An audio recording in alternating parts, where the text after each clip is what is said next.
Undercover boss buys coffee. Stops cold when she says she skips meals to afford rent. The girl brought him a plate of golden toast medium eggs and freshly brewed coffee, exactly the way he liked it, without needing to repeat the order. It seemed like a perfect breakfast. But just a few minutes later, he learned the tip she received wasn't even enough to buy a loaf of bread. And he, the quiet man sitting in the corner that morning, wasn't just a passing customer. He was Michael Foster, 50 years old. The man who built the entire new Dawn Calf breakfast chain from food trucks back in 2002, driven by a belief that every hardworking person deserves to start the day with a proper meal and a genuine smile. That day, he returned no Range Rover, no assistant, no crisp white shirt with cufflinks. Just an old turtleneck khaki pants and a worn gray cap that had traveled with him on many middle-aged road trips. He walked into branch number 23, a small-town location he once called the model for service standards. Lately, HR reports sent to headquarters noted unusually high turnover rates, frequent shift abandonments, and a sudden drop in internal customer reviews after March. But Michael had stopped reading reports. He wanted to see it himself, to look, to listen, to feel. 8 a.m. The diner was fairly busy, partly thanks to the $3 breakfast for morning drivers promo. Partly because of the sudden cold weather, people came to New Dawn Calf for warm meals and the comfort of wooden counters. Michael picked the corner table near the side window. No one paid him any attention. His eyes scanned the menu board on the wall as if he hadn't helped design it with the branding team 10 years ago. A young woman approached. Her hair was tied loosely. Faint, dark circles peeked through her thin foundation. "Good morning. What can I get you?" she asked gently, voice a little hoarse. Michael smiled and replied toast. "Medium eggs. Black coffee, no sugar. Would you like your eggs over easy or soft-boiled over easy?" he said. "All right. I'll be right back." She walked away. He watched her. Her name was Lena. He could see it on the plastic name tag pinned to the left side of her uniform. She moved briskly behind the counter, barely catching her breath. A slight limp in her walk, a small detail, but not something missed by a man who'd spent 20 years behind a kitchen line. About 5 minutes later, she returned. The breakfast matched the order, perfectly plated more beautifully than anything he'd seen at the flagship branches. The coffee still steamed, but as Lena placed the cup down, she let out a quiet sigh, fatigued, and quickly turned away. After just a few steps, she stopped. A male staff member behind the counter wearing a uniform with a morning shift-led badge handed her a paper and pointed to something on it. "Your name's not on the tip list anymore. Only those handling payments count today," he said, half whispering. Lena replied softly. Michael couldn't catch it, but her eyes said everything. Michael broke off a piece of toast, dipped it into the golden yolk, but he no longer cared about the taste of butter on his tongue. Lena returned 10 minutes later, seeing his coffee cup half empty. She refilled it, then asked softly, "Do you need anything else, sir?" Michael nodded, then casually asked, "How long have you worked here?" "Almost 5 months," she replied. "With a rush like this, you must get lots of tips." "Huh." Lena looked at him, slightly puzzled. Then, assuming he was just a kind truck driver, she answered without guard, "I get around $2 an hour if I'm lucky." He looked up, his eyes no longer those of a customer, but of an owner realizing the diner bearing his name was quietly suffocating a server under the very system he thought was solid. Lena smiled quickly as if to brush away the truth. "But it's okay, as long as I get hours." She walked away. Michael stayed behind, not touching another bite. He pulled a notebook from his coat pocket. The first page was blank, but he wrote down 3 lines. 1. Why must a server choose between receiving tips and being allowed to settle a bill? 2. Who set up the morning shift tip distribution system? 3. Lena, dark circles, hoarse voice, flinching reflex. Who's running this shift behind the counter? The shift lead, named Craig, began taking the POS terminal to charge customers at nearly every table Lena had served. Each customer tapped the tip button, 15%, 18%, even 20%, and Michael knew Lena wouldn't see a single cent of it. He stood up, walked straight toward Craig. "Can I pay at the table?" he asked, voice steady. Craig furrowed his brow slightly. "I'll bring the machine right over." "But you were just served by Lena," right? Michael nodded. "Then I'll take care of that for you. The tip will be processed by the system." Michael didn't respond. He just looked Craig in the eyes. For a long time, a flicker of doubt passed through the shift lead's gaze. "Oh, are you a friend of the owner?" Craig asked casually, as if testing something. Michael smiled faintly. "Not too close, but I've eaten here before." Craig nodded and turned away. But in that moment, Michael saw it, a brief wink from Craig to Ryan, the employee near the shift assignment screen. A small gesture, but like a spark landing on dry paper. A much bigger story was starting to unfold right there over toast and morning coffee. And Michael Foster wasn't going to let it end like all the others. It had been drizzling since 6 a.m. Thin trails of rain slid down the front window of New Dawn Calf location number 14. Nothing about the place stood out, at least not from the outside. The wooden sign hung slightly tilted from years of moisture. The menu taped to the foggy glass door looked smudged in the specials section, written with a fading silver marker. But to Michael Foster, this place had once been a source of pride. The 14th location opened exactly on the brand's 10th anniversary. He had cut the ribbon himself, signed the commemorative wall inside, and ordered the first toast from the original head chef. Today, he returned. No announcement, no assistant, just a stranger in an old coat sitting at the most hidden table near the side window where he could observe every table unnoticed. The lighting inside was soft, slightly pale. The LED bulbs hadn't been replaced with the right kind, making the food look dull. A minor detail, but to Michael, it was worth noting. He opened his notebook, pretending to skim a lazy list. But really, his eyes were counting staff on the floor. 3 servers. 1 shift lead. 1 barista behind the counter. 1 employee on the POS system. And possibly a manager peeking out from behind the kitchen door now and then. Everyone was busy. But one thing stood out: nearly every table by the windows was handled by one young woman, Lena, as he had learned earlier. The other 2 male servers, Craig and Ryan, stuck to the center section. They mostly served familiar-looking customers, chatted casually, sometimes throwing arms around shoulders as if they were longtime friends. Michael missed nothing.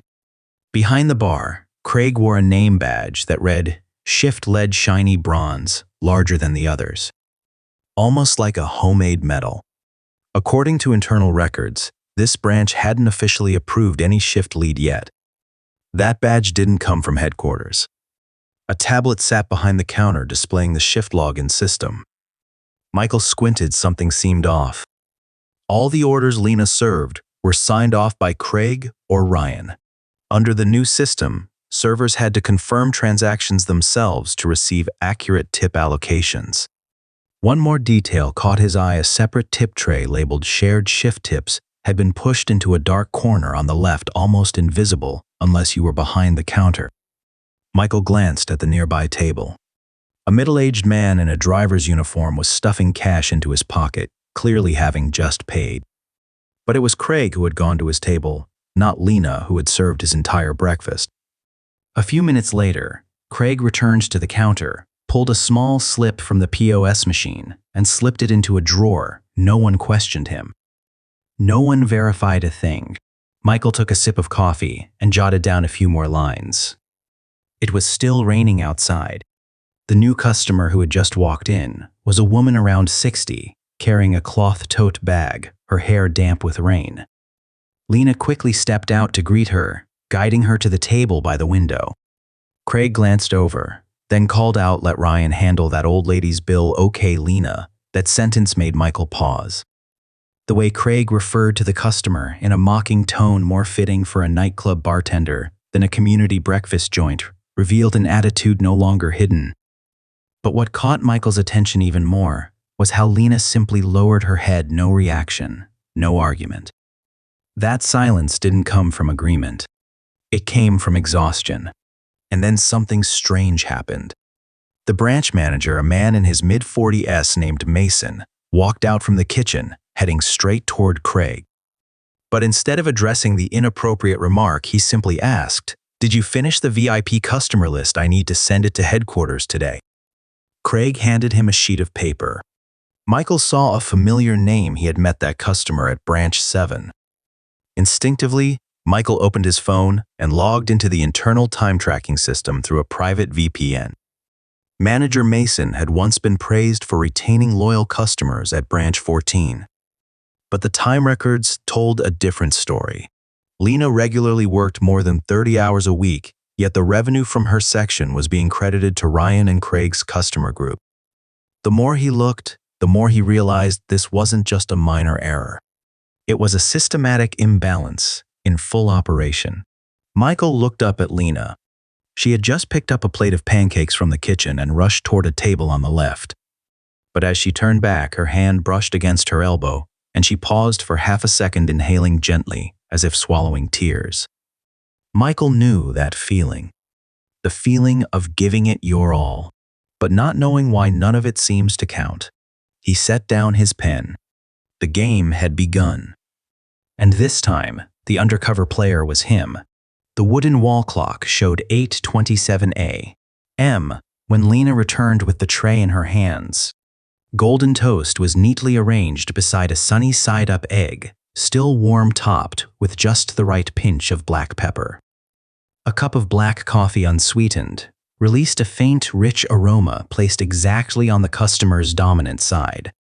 Michael gave a slight nod as she set the meal down, his eyes briefly catching the faint bruise on the inside of her left wrist. It wasn't clear if it came from an accidental bump or the strain of work, but it made him freeze for a heartbeat. "Do you need anything else, sir?" Lena asked, her voice soft but not lacking courtesy. Michael looked up and smiled. "No, everything's perfect. Thank you." She nodded, about to turn away. But he held her back for a few seconds with a light question, almost just to open a conversation. "Are you covering this whole area by yourself this morning?" Lena glanced around. The cafe was nearly full, and the window side area, 5 tables in a row, was indeed all handled by her alone. "Yes, sometimes I do," she replied quietly, then smiled. "Morning shifts are usually short-staffed." Michael nodded. He knew. The original staffing policy aimed to allocate employees flexibly by time slot. But if abused, the morning shift could turn into fewest hands, most work, and the least tips. "But I bet the tips are pretty good, right? Busy morning like this," he prompted, eyes watching Lena's reaction. She paused for just a moment. Exactly 1 second. Then she smiled faintly, but this time she didn't look him in the eye. "Actually, there is tip sharing. But not everyone really gets their share." Michael's hand tightened slightly around the coffee cup. The coffee was still warm, but inside him the blood had just drained from his face. He had heard many complaints before about unclear tips, about senior staff getting favored. But this was the first time he heard it, not from a report, not in an anonymous email, but from the very person delivering breakfast to customers. The only server doing the job properly during the exact shift he wanted most to protect the early morning. "What do you mean?" he asked again, voice lowered by half a register.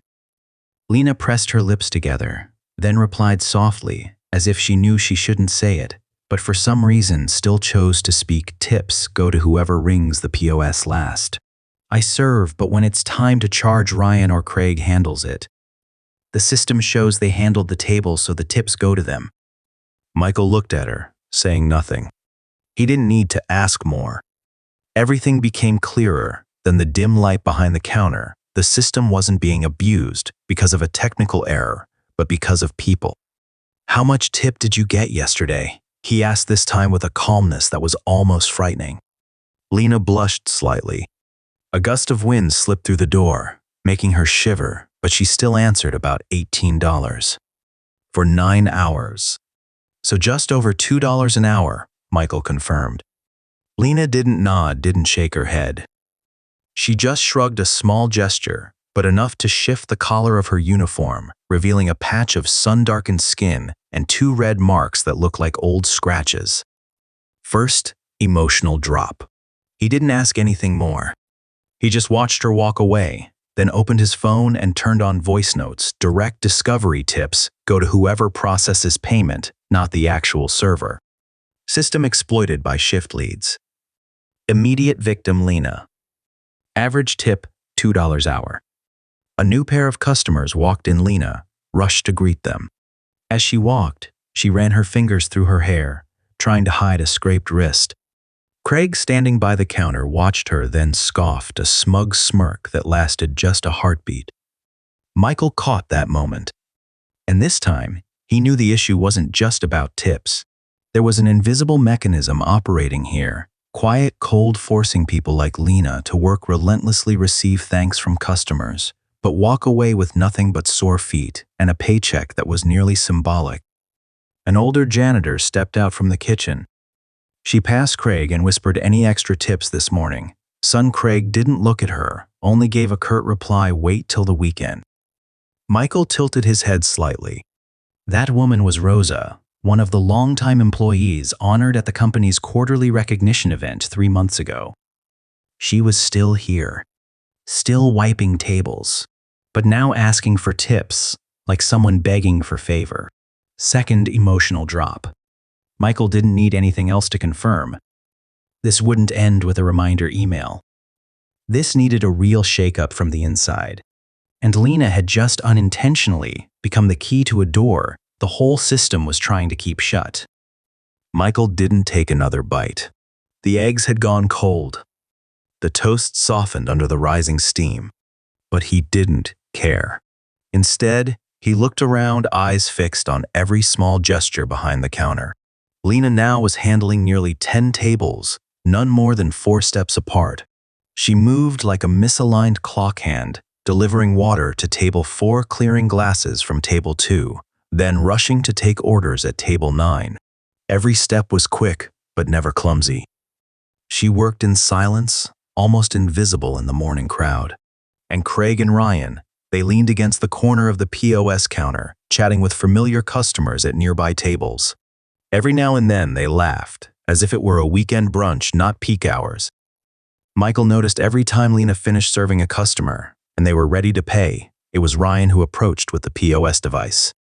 He spoke casually, tapped a few buttons, then ended with his usual line, "Tip has been recorded." "Have a nice day." Not once did Lena hold the machine. Michael quickly jotted down a few lines in his notebook. He waited for another round of customers, watching the entire process from the moment guests arrived. Lena took the order, served the food, until Ryan showed up precisely at payment time. It was clear the system had been reprogrammed. Only the person who processed the final transaction was recorded for tips. The server completely erased from the system. First, emotional drop. Sweat falls to the table, but the credit lands in someone else's hands. Around 8:50 a.m., a young mother walked in carrying a toddler around 2 years old. The child fussed, his shirt was wet. Lena stepped in, fetched a high chair, even took warm napkins to gently wipe the boy's hands. Every motion was tender. At checkout, Ryan approached as usual. But this time, Michael stood up and blocked his path. "I'd like to pay the bill for table 5, he said, voice calm but firm. Ryan looked surprised. He glanced over at Lena, then asked, "Are you a friend of hers?" "No." "But she served me," Michael replied, gaze unwavering. Reluctantly, Ryan handed over the POS device. Michael swiped his card and selected the highest tip option, 30%. The screen displayed total $28. 50 tip $6.50, thank you. Michael snapped a photo of the screen right in front of Ryan. "I'll be asking at the end of the shift who received this," he added. Ryan looked like he wanted to respond, but pressed his lips together. Said nothing. Michael returned to his seat. A moment later, Lena came over with a fresh cup of coffee. Her voice soft. "You shouldn't have." "Shouldn't what?" Brought that up. "There's an unspoken rule here. If tips cause trouble, you could lose your shift." Second, emotional drop, fearing fairness more than injustice. Michael went silent for a few seconds. What if I gave you cash? He took out a $20 bill and placed it gently on the empty coffee tray. Lena glanced around, then shook her head. I can't. They've got a camera up there. If they see it, they'll take it back. It's happened to me before. Michael looked up. Sure enough, there was a camera. Mounted high, pointed at the POS, but angled enough to capture the entire corner table. What about the manager? He asked. Is anyone checking how tips are divided? Lena shook her head. No words needed, he understood. The answer wasn't in the system. It was in how the system had been abandoned. Third, emotional. Drop the one meant to protect fairness turns away the fastest. Michael looked at the young woman a little longer. In the dim light, he could see clearly Lena's eyes were red. Maybe from the cold, maybe from exhaustion. But he knew it was the look of someone who had stayed silent for too long. So long that even words had lost their meaning. He closed his notebook. The coffee had gone cold, but the plan in his head was just heating up. Friday, 8:45 a.m. The light rain from earlier in the week had given way to a pale morning sun, but the atmosphere in the diner remained just as gloomy as last time. Customers trickled in mostly familiar faces. Truck drivers, electrical repairmen, night shift nurses. Michael Foster walked in through the main entrance. This time he wasn't wearing his old coat. He wore a white shirt sleeves, neatly buttoned, a light gray suit, black leather watch, hair gently combed back behind his neck. Beside him were two companions, one from senior HR, the other from internal audit. Lena was the first to notice him. She was pouring orange juice at the center table when she froze. Her eyes, once dulled by disappointment, suddenly lit up with a spark no one could quite define. She knew. Craig saw him too, but he frowned, unrecognizing. Mason, the branch manager, stood at the counter holding the attendance sheet, sipping coffee as if nothing was about to happen. Michael walked straight to the center of the caf. Standing under the ceiling light, he looked around the room. The entire space held its breath. He lowered his voice, but it rang clear. I'm Michael Foster, founder of New Dawn Caf. A simple sentence, but it struck like thunder. The coffee cup in Mason's hand stopped midair. Craig stood up straight. Ryan, about to process a receipt, dropped the POS terminal like he'd been shocked. Michael didn't wait for anyone to react. In the past 3 months, nearly $19,000 in tips at this branch were recorded incorrectly. Mason opened his mouth, but before he could say a word, Michael raised his hand, eyes still locked on the silent crowd of staff and customers. We have full evidence. Video from internal cameras. POS system logs. Audio recordings from staff. An invoice, mismatches in server records. He turned to Lena, eyes slowing. I sat at table number 4 Monday morning. Lena was the one who served me, but the system recorded Ryan as the one who completed the shift. The caf froze. An elderly woman set her spoon down, hands slightly trembling. A barista at the back dropped the cleaning cloth. First emotional drop, no one believed this would truly be heard. Michael looked straight at Mason, then shifted to Craig and Ryan. The system is not the problem. The people using it are. Ryan tried to speak, but Michael cut in gently but firmly. You thought I wouldn't come back, thought I wouldn't listen to my own employees. Second emotional drop, every act of dismissal now became a weight. Michael pulled from his breast pocket a stack of papers, printed timesheets, tip distribution charts, data from the last 12 weeks. He held it up here. We do not allow anyone to exploit the system. No one has the right to trample on someone else's hard work. He turned to the HR companion and nodded. The manager stepped forward toward Craig and Ryan. Craig Sanders, Ryan Fuller, you are hereby suspended from duty with immediate effect pending investigation. All system access will be revoked from this moment. Ryan stammered, I was only following Mason's orders. Michael turned to Mason. Mason tried to stay composed. I didn't. I had no idea, but his words were cut short. You receive bonuses based on VIP retention metrics, Michael said. But you allowed the POS system to be manipulated, generating fake revenue for Ryan and Craig. Third emotional drop, the one at the top was the one pushing the vulnerable to the bottom. No one could say a word anymore. Michael stepped toward Lena. He pulled a small envelope from his inner pocket and placed it gently into her hand. This is the tip you rightfully earned over the past 2 months, minus the part that was tampered with. And a letter inviting you to become the supervisor for the trial tip sharing system across the central region. Lena froze. Her eyes welled up. Her hand trembled slightly, not because of the money, but because for the first time, someone truly saw her. She couldn't say a word. She just nodded, then bowed her head gently. Michael turned back to the middle of the calf.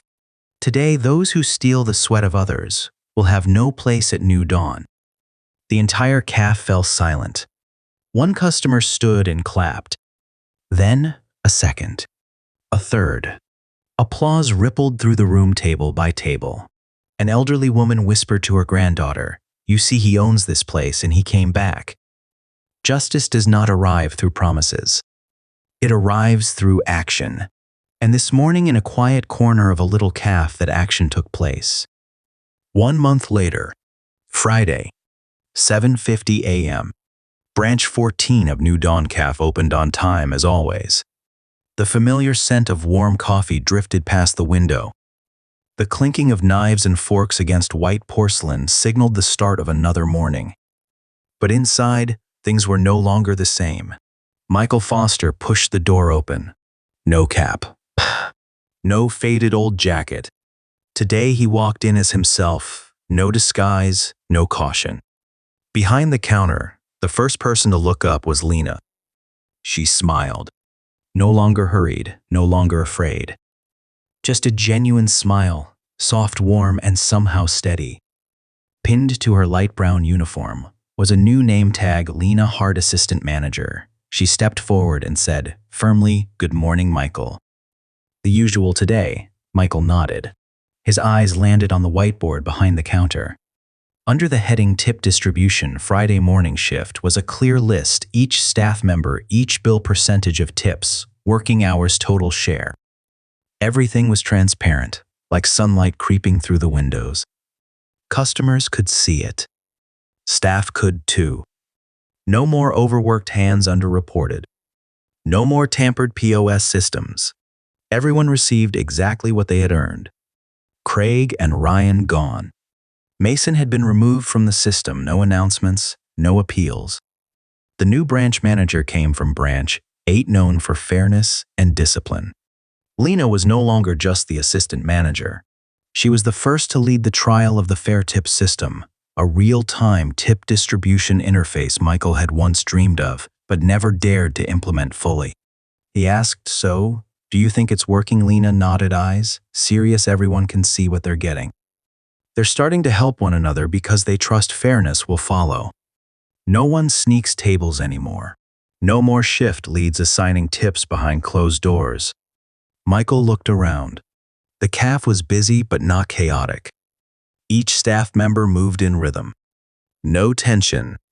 No lowered heads. An older waitress approached, placing a fresh jug of orange juice on a tray.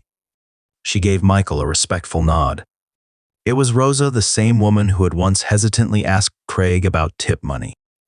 Now she wore a training support tag, helping new hires learn the ropes.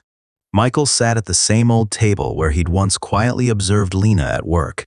Now a small wooden plaque rested there, etched with the words, "Every act of kindness deserves to be seen." A cup of hot coffee arrived. No need to order. No need to explain. Lena stood beside it, and him, like a brand new chapter, turned open. He accepted the cup, took a sip, then looked around as if to imprint this moment in his memory forever. On the wall, a board of customer feedback was neatly displayed. The most highlighted review came from an anonymous guest. "You can feel the kindness in this place. Not from the food, but from how people look at each other with real eyes." Michael closed his notebook. No need to write another word. He knew he couldn't change the whole world. But in one small corner, with a piece of toast, A cup of coffee, and a young woman who once believed she was invisible change had begun. Before he left, he said softly to Lena, "If anyone asks, tell them that breakfast didn't just fill me up. It woke me up." She nodded, eyes shimmering, but steady. "I'll remember." And as he stepped outside, the early sunlight passed through the cafe window, casting a warm glow on her face. One breakfast didn't change the world, but it changed a life. And sometimes that's enough.